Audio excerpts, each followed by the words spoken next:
નમસ્કાર મિત્રો, દેશ અને દુનિયાના સૌથી મોટા સમાચારમાં આપનું હાર્દિક સ્વાગત છે। તો આજના આ સમાચાર મેળવવા માટે વિડીયોને અંત સુધી જોતા રહો અને આવા જ સમાચાર મેળવવા માટે ગુજરાત ખબર ચેનલને સબસ્ક્રાઇબ કરવાનું ના ભૂલતા। નમસ્કાર મિત્રો, સૌપ્રથમ સમાચારની વાત કરીએ તો મુખ્યમંત્રીની ગ્રામીણ જનતાને મોટી ભેટ। હવે 2000થી વધુ વસ્તી ધરાવતા ગામડાઓમાં અટલવાડી બનશે। વિગતે વાત કરીએ તો મુખ્યમંત્રી ભૂપેન્દ્ર પટેલે આજે મળેલી રાજ્ય મંત્રીમંડળની બેઠકમાં હવે ગ્રામજનોની સુખાકારી માટે વધારો કરતી નવી અટલવાડી યોજનાને મંજૂરી આપી દીધી છે। મિત્રો, જેના માટે સરકાર દ્વારા ચાલુ વર્ષના અંદાજપત્રમાં એટલે કે બજેટમાં 60 કરોડની જોગવાઈ કરવામાં આવી છે। આ સંદર્ભે વધુ વિગતો આપતા પ્રવક્તા મંત્રી જીતુભાઈ વાઘાણીએ જણાવ્યું હતું કે આ યોજના હેઠળ ગામડાઓમાં સામાજિક અને જાહેર પ્રસંગો એક છત હેઠળ થઈ શકે તે પ્રકારની 500 લોકોની ક્ષમતા ધરાવતી અટલવાડી બનાવવામાં આવશે। મિત્રો, જેમાં આર્ક શેડ સહિતનો મોટો ઓપન હોલ, રસોડું, મહિલા અને પુરુષો માટે અલગ શૌચાલય અને પીવાના શુદ્ધ પાણીની પ્રાથમિક વ્યવસ્થા ઉપલબ્ધ કરવામાં આવશે। રાજ્યમાં 2000થી વધુ વસ્તી ધરાવતા ગામોને આ યોજનાનો લાભ મળવાપાત્ર થશે। 2000થી વસ્તીઓ ધરાવતું ગામડું હોય તો તેને આમાં લાભ મળવાપાત્ર થશે નહીં। આ નિર્ણયથી ગામડાના સામાન્ય માણસના જે મધ્યમ વર્ગના પરિવારોને લગ્ન પ્રસંગ, સામાજિક કે ધાર્મિક મેળાવડા માટે વ્યાજબી ભાડામાં આધુનિક સુવિધા મળી રહેશે। અટલવાડી યોજના હેઠળ પોતાના ગામમાં જ સુવિધા મળવાથી નાગરિકોને ખર્ચમાં પણ મોટી બચત થશે। ત્યાર પછીના મહત્વના સમાચારની વાત કરીએ તો હવામાન વિભાગનું એલર્ટ। આ રાજ્યોમાં 50ની ઝડપે પવન ફૂંકાશે અને 4 દિવસ ભારે વરસાદ પડશે। વિગતે વાત કરીએ તો એક તરફ ઉત્તર ભારતમાં લોકો કાળઝાળ ગરમી અને હીટવેવનો સામનો કરી રહ્યા છે, ત્યાં બીજી તરફ ભારતીય હવામાન વિભાગે દેશના ઘણા ભાગો માટે રાહતના સમાચાર આપ્યા છે। રાષ્ટ્રીય રાજધાની દિલ્હીમાં પારો 45 ડિગ્રીને પાર પહોંચી ગયો છે અને ઉત્તર પ્રદેશના બાંદાના 48 ડિગ્રી જેટલી આકરી ગરમી નોંધાઈ છે। મિત્રો, આ તીવ્ર ગરમી એટલે અને લૂ એટલે કે હીટવેવ વચ્ચે હવામાન વિભાગે દેશના અમુક રાજ્યોમાં 50 કિલોમીટર પ્રતિ કલાકની ઝડપે ભારે પવન ફૂંકાવા સાથે 3 થી 4 દિવસ સુધી ભારે વરસાદની આગાહી જાહેર કરી દેવામાં આવી છે। તો મિત્રો, હવે વાતાવરણ પલટો આવશે અને ઉત્તર પશ્ચિમ ભારતની પહાડી રાજ્યોમાં પણ હવામાન બદલાશે। હવામાન વિભાગના જણાવ્યા અનુસાર 21 થી 23 મે દરમિયાન જે જમ્મુ કાશ્મીર, હિમાચલ પ્રદેશ અને ઉત્તરાખંડના અમુક વિસ્તારોમાં વાતાવરણમાં પલટો આવશે।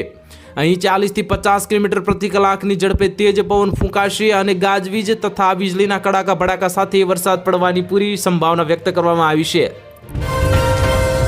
ત્યાર પછીના મહત્વના સમાચારની વાત કરીએ તો નવી શિક્ષણ નીતિ હેઠળ મોટો બદલાવ। ધોરણ 1 થી 8માં હવે નવો નિયમ લાગુ કરવામાં આવશે।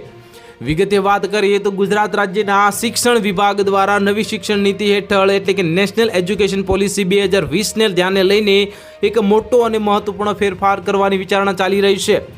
આ નવા બદલાવ અંતર્ગત આગામી સમયમાં ધોરણ 1 થી 8ના પરિણામ પત્રકમાં હવે માળખામાં વ્યાપક સુધારા કરવામાં આવશે।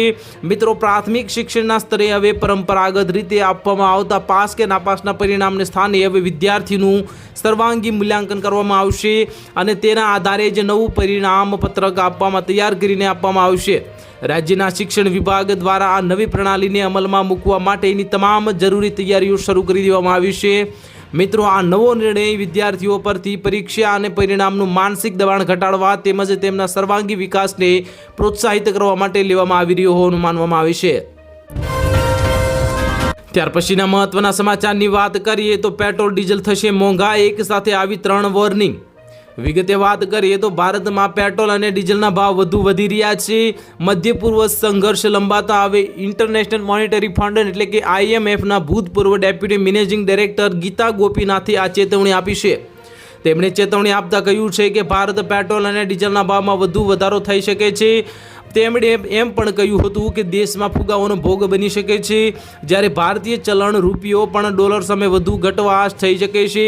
અને હાર્વર્ડ પ્રોફેસર ગીતા ગોપીનાથે ભારત માટે 3 વિચિત્રની ત્રિવિધ ચેતવણી જારી કરી છે। કહ્યું છે કે જો જૂન સુધીમાં મધ્ય પૂર્વમાં US ઈરાન તણાવ વધુ ઊંડો થાય છે તો તે ભારત માટે વિનાશકારક સાબિત થઈ શકે છે અને ભારતને માત્ર વધતા બળતણના ભાવ જ નહીં પરંતુ ફુગાવા અને નીચા વિકાસનો પણ સામનો કરવો પડી શકે છે, જે તેલ, LPG, LNGના ખાતરને હવે અસર કરશે અને અછત હવે વધતી કિંમતો જેટલી ગંભીર બની ગઈ છે। IMFના ભૂતપૂર્વ ડેપ્યુટી મેનેજિંગ ડાયરેક્ટર ગોપીનાથે ઉમેર્યું છે કે આપણે ચોક્કસપણે હવે ભારતમાં આ જોઈ રહ્યા છીએ, કારણ કે દેશ તેલ અને ગેસ માટે મધ્ય પૂર્વ પર ખૂબ જ નિર્ભર છે. ત્યાર પછીના મહત્વના સમાચારની વાત કરીએ તો કોંગોમાં ઇબોલા ફાટી નીકળતા બાદ હવે ભારત સરકાર પણ એલર્ટ થયું.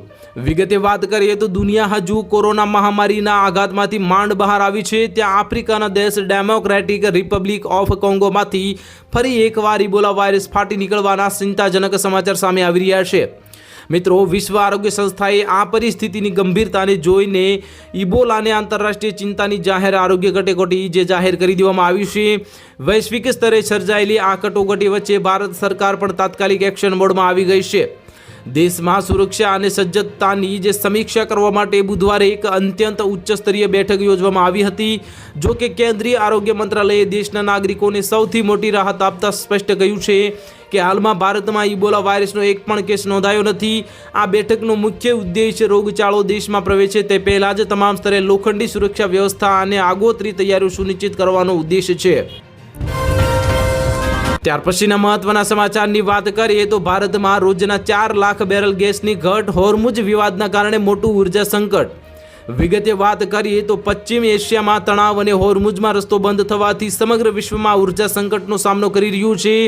એક અહેવાલમાં દાવો કરવામાં આવ્યો છે કે વિશ્વમાં એલપીજી એટલે કે રાંધણ ગેસનું 3જા નંબરનું સૌથી મોટું વપરાશકારક ભારત પ્રતિદિન 4 લાખ બેરલની ઘટનો જે સામનો કરી રહ્યું છે.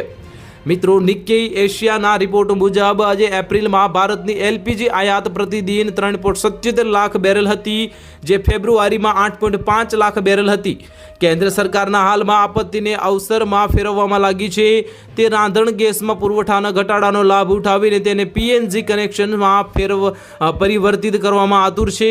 આના ભાગરૂપે આગામી 6 મહિના સુધીના 60 લાખ પીએનજી જોડાણ આપવામાં આવનાર છે, જ્યારે વર્તમાન નાણાકીય વર્તમાનને કુલ 1 કરોડ પીએનજી જોડાણ આપવાનું સરકારનું લક્ષ્યાંક છે. મિત્રો, આમ છતાં બાટલા ધારકોના જોડાણની સંખ્યા 33 કરોડ છે, જ્યારે તેમના માટે બાટલો છોડાવવું તો તેટલું સરળ નહીં હોય. આ સંદર્ભમાં ધ્યાનમાં રાખીને સરકારે પીએનજી જોડાણ ધરાવનારાઓને તેમના ગેસના બાટલાનું જોડાણ રદ કરવાની અપીલ કરી છે. ત્યાર પછીના મહત્વના સમાચારની વાત કરીએ તો સામાન્ય જનતાને વધુ એક મોટો આંચકો લાગશે. પેટ્રોલ અને ડીઝલના ભાવમાં 5 રૂપિયાનો વધારો થઈ શકે છે. વિગતે વાત કરીએ તો જો તમે વિચારી રહ્યા હો કે છેલ્લા અઠવાડિયામાં પેટ્રોલ અને ડીઝલના ભાવમાં પ્રતિ લીટર 4 રૂપિયા વધારા પછી તમને રાહત મળશે, તો સાવધાન રહેજો. આ ઉર્જા નિષ્ણાતો માને છે કે ટૂંક સમયમાં જ સામાન્ય માણસના ખિસ્સા પર વધુ એક મોટો બોજ પડવાનો છે. મિત્રો, વધુમાં વાત કરીએ તો આંતરરાષ્ટ્રીય બજારમાં ક્રૂડ ઓઇલના ભાવ આસમાને પહોંચતા હોવાથી હવે આગામી દિવસોમાં પેટ્રોલ અને ડીઝલના ભાવમાં પ્રતિ લીટર 5 રૂપિયા સુધીનો વધારો થઈ શકે છે. મિત્રો, તાજેતરમાં તેલ કંપનીઓએ 2 તબક્કામાં પેટ્રોલ અને ડીઝલના ભાવમાં આશરે 4 રૂપિયાનો પ્રતિ લીટરે વધારો કર્યો છે. એક અહેવાલ મુજબ પ્રખ્યાત ઉર્જા નિષ્ણાત નરેન્દ્ર તનેજા કહે છે કે આ વધારો તેલ કંપનીઓના નુકસાનની ભરપાઈ કરવા માટે પૂરતો નથી. કંપનીઓનું નુકસાન એટલું મોટું છે કે આવનારા દિવસોમાં ઈંધણના ભાવમાં પ્રતિ લીટર ₹5 સુધીનો વધારો થઈ શકે છે. ત્યાર પછીના મહત્વના સમાચારની વાત કરીએ તો ક્રૂડમાં કડાકા બાદ સેન્સેક્સ નિફ્ટીમાં ઉથલપાથલ, ડોલર સામે રૂપિયો મજબૂત, સોનું ચાંદી પણ સસ્તા થયા. વિગતે વાત કરીએ તો અમેરિકા અને ઈરાન વચ્ચે ચાલી રહેલા યુદ્ધને કારણે વિશ્વભરના શેર બજાર અને ક્રૂડ ઓઇલ માર્કેટ કહો કે પછી કરન્સી માર્કેટ હોય કે બુલિયન બજાર, દરેકમાં ઉથલપાથલ મચી ગઈ છે. મિત્રો, આ દરમિયાન આજે ભારતીય શેર બજાર ખુલતા જ પ્રી ટ્રેડિંગ સેક્શનમાં ભારે તેજી જોવા મળી છે. જો કે પછીથી સેન્સેક્સમાં સતત ઘટાડો થતો દેખાતો હતો અને બીજી બાજુ એક સારા સંકેત પણ એ આવી રહ્યા છે કે રૂપિયાને પહેલાં તો ડોલર સામે 96.96ની સપાટી બનાવી હતી. જો કે આ ઓલ ટાઈમ લો લેવલે પહોંચ્યા બાદ ડોલર સામે રૂપિયો મજબૂત થયો અને પછી રૂપિયાની કિંમત એક ઝાટકે 96.10 સુધી આવી ગઈ હતી, જે સારા સંકેત માનવામાં આવે છે. મિત્રો, આજે સૌથી વધુ કડાકો ચાંદીમાં બોલાયો હતો. ગઈકાલે ચાંદી વાયદા બજારમાં 2,74,265 રૂપિયાએ બંધ થઈ હતી, જે આજે 2,291 રૂપિયા તૂટીને 2,71,974ની આજની નીચલી સપાટી સ્પર્શી ગઈ હતી, જ્યારે બીજી બાજુ સોનું પણ સસ્તું થઈ ગયું છે. ત્યાર પછીના મહત્વના સમાચારની વાત કરીએ તો નોકરિયાતો માટે કેન્દ્ર સરકારની મોટી ભેટ, હવે મિનિટોમાં ખાતામાં આવશે પૈસા. વિગતે વાત કરીએ તો હવે કેન્દ્ર સરકારના દેશના કરોડો નોકરિયાત વર્ગ માટે પીએફમાંથી નાણાં ઉપાડવાની પ્રક્રિયાને અત્યંત સરળ બનાવી અને ઝડપી બનાવવા જઈ રહી છે. ત્યારે હવે ઈપીએફ ખાતા ધારકોને યુપીઆઈ એટલે કે યુનિફાઈડ પેમેન્ટ ઇન્ટરફેસ દ્વારા સીધા પોતાના પીએફના પૈસા ઉપાડી શકશે. કેન્દ્રીય શ્રમ અને રોજગાર મંત્રી મનસુખ માંડવિયાએ સત્તાવાર માહિતી આપતા જણાવ્યું છે કે સરકારે આ નવી ટેકનોલોજી આધારિત સુવિધાનું સફળતાપૂર્વક ટેસ્ટિંગ પૂર્ણ કરી લીધું છે. મિત્રો, આ સાથે હવે એનો ઉપયોગ દરેક નોકરિયાત વર્ગ કરી શકશે. યુપીઆઈ પિન દ્વારા જ મિનિટોમાં થશે ટ્રાન્ઝેક્શન. કેન્દ્રીય મંત્રીના જણાવ્યા અનુસાર નવી સુવિધા હેઠળ હવે ઈપીએફઓએ સભ્યોને તેમના ખાતામાં ઉપલબ્ધ અને ઉપાડી શકાય તેટલું બેલેન્સ લાઈવ જોવા મળશે. મિત્રો, ત્યારબાદ સભ્યો પોતાના બેંક ખાતા સાથે લિંક કરાયેલા યુપીઆઈ પિનનો પણ ઉપયોગ કરીને આ ટ્રાન્ઝેક્શન સેકન્ડોમાં પૂર્ણ કરી શકશે. આ રીતે ઉપાડેલી રકમ સીધી સભ્યના લિંક થયેલા બેંક ખાતામાં જમા થઈ જશે, જેનો ઉપયોગ તેઓ ડિજિટલ પેમેન્ટ માટે અથવા તો એટીએમમાંથી રોકડ ઉપાડવા માટે પણ કરી શકશે. ત્યાર પછીના મહત્વના સમાચારની વાત કરીએ તો પશ્ચિમ બંગાળમાં આજે ફરી ચૂંટણી. ફાલ્ટા વિધાનસભામાં મતદાન શરૂ. વિગતે વાત કરીએ તો પશ્ચિમ બંગાળના ફાલ્ટા વિધાનસભામાં મત વિસ્તારમાં આજે ફરી મતદાન થઈ રહ્યું છે. મતદાન 29 એપ્રિલના રોજ થયું હતું, પરંતુ ચૂંટણી પંચને અસંખ્ય ફરિયાદો મળી હતી, જેના કારણે 2 મેના રોજ ચૂંટણી રદ કરવામાં આવી હતી. ફાલ્ટા વિધાનસભાના મત વિસ્તારમાં તમામ 285 મતદાન મથકો પર આજે કડક સુરક્ષા વચ્ચે મતદાન થઈ રહ્યું છે. આ મતદાન વિસ્તારમાં 2,35,000થી વધુ મતદારો છે અને કુલ 6 ઉમેદવારો ચૂંટણી લડી રહ્યા છે. ચૂંટણી પંચે આજે કોઈ કસર છોડી નથી. દરેક મતદાન મથક પર 8 અર્ધલશ્કરી દળોના જવાનો તૈનાત કરવામાં આવ્યા છે, જે ગયા વખતે દરેક મતદાન પર 4 હતા. જે વધુમાં ઘણા ગ્રામજનોએ આરોપ લગાવ્યો હતો કે તેમને મતદાન મથકો સુધી પહોંચવા દેવામાં ન આવ્યા હતા. આના ઉકેલ માટે ચૂંટણી પંચે 30 ઝડપી પ્રતિભાવ ટીમોની રચના કરી છે, જે મળેલી કોઈ પણ ફરિયાદ પર કાર્યવાહી કરશે.